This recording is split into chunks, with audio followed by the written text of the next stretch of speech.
It was time. The devoted gathered together as the mystic augur began to spin his spiritual web of life and sacrament, bringing together once again the mysterious bonds of life with a glimpse into the eternal secrets. Li, the high priestess of the mysteries, was there. As always, the elder lady served in this role as the others looked up to her. With spiritual serenity, she gazed out over the devotees as if to say, "Wait for it." They waited obediently as the sustenance spilled forth from the augur, until their high priestess gently ducked her head in a scooping motion and partook of the sacramental food. Then the devotees followed her lead. They scooped and they gulped. They gently patted their heads on the wooden altar, rapping out the liturgical music, rumpa-pa-pump, rumpa-pa-pump. They ate and were satisfied of body and soul, rumpa-pa-pump, rumpa-pa-pump. When they had eaten their full measure, the mystic augur fell silent, and the solemn procession away began. Li leading the ladies out from the sacred space to the green pasture beyond. Gently they swayed to and fro, taking small and reverent steps. Their hind ends twitched ever so slightly, still motioning out the music of the liturgy, rumpa-pa-pump, rumpa-pa-pump. The procession ended. The ladies quickly made their way to their customary spots around the lovely outdoor space. Li made her way to the fence row and stared out at the blacktop road and the great boxes of metal speeding by with people inside them. She would stop here sometimes and wonder what it all meant.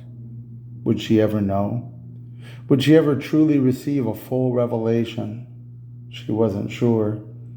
Who were these people? Where were they going in such a hurry? Li looked to her right and strained to see the great two-sided sign, orange and white on one side and brown and white on the other. She pondered the strange markings on it. After a time, Li sighed to herself. She didn't need to know all the mysteries of the universe. After all, she and her ladies had their own mysteries and lived in their own spirit.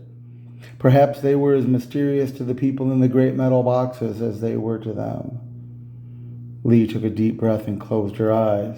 It was time to rest.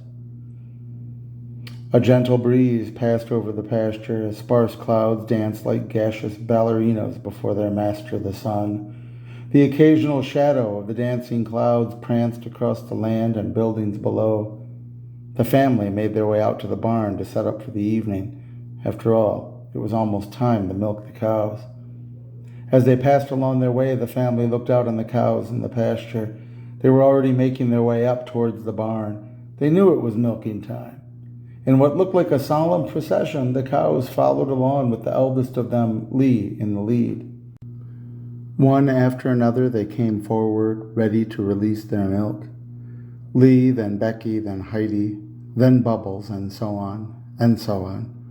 They gently swayed to an unheard rhythm that seemed to say, rumpa-pa-pump, rumpa-pa-pump.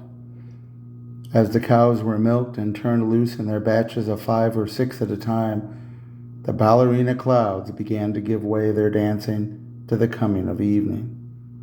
Outside, in increasingly dimmer light, stood the old sign along the paved road, all adorned with orange and brown and white, registered Ayrshires and Holsteins.